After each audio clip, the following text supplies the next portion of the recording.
পবিত্র ঈদুল ফিতরের ছুটি কাটাতে বিপুল সংখ্যক মানুষ এখন রাজধানীর বাইরে। নেই যানবাহনের দাপট, কলকারখানাও বন্ধ। তাই ঢাকার বাতাসে বায়ু দূষণের বড় দুই উৎস প্রায় বন্ধ। এছাড়া থেমে থেমে বৃষ্টি, তারপরেও উন্নতি হয়নি পরিবেশের। গতকালও অস্বাস্থ্যকর অবস্থায় ছিল ঢাকার বায়ু। সেই অবস্থার আরও অবনতি হয়েছে সোমবার। ফাঁকা নগরীতেও বায়ুর মানের উন্নতি হয়নি। বায়ুর মান পর্যবেক্ষণকারী সংস্থা এয়ার কোয়ালিটি ইন্ডেক্সের সূচকে বিশ্বের ১২১টি শহরের মধ্যে বায়ু দূষণে ঢাকার অবস্থান দ্বিতীয়। আর বায়ু দূষণের তালিকায় শীর্ষে রয়েছে চীনের বেইজিং। যদি ঢাকা শহরের মানুষের ক্ষেত্রে ২০ থেকে ২৫ ভাগ কমিয়ে আনা যায়, যানবাহন ২০ থেকে ২৫ ভাগ ডিসেন্ট্রালাইজেশনের মাধ্যমে কমিয়ে আনা যায়, ঢাকা শহরের বায়ু মানেরও ২০ থেকে ২৫ ভাগের উন্নতি লাভ করবে।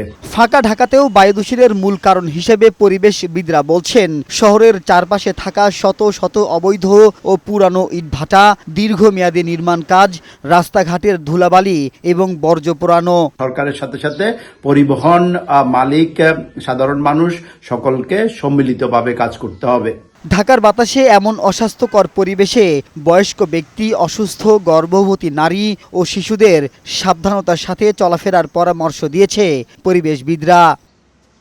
মাহবুব আজমি, বৈশাখী সংবাদ, ঢাকা।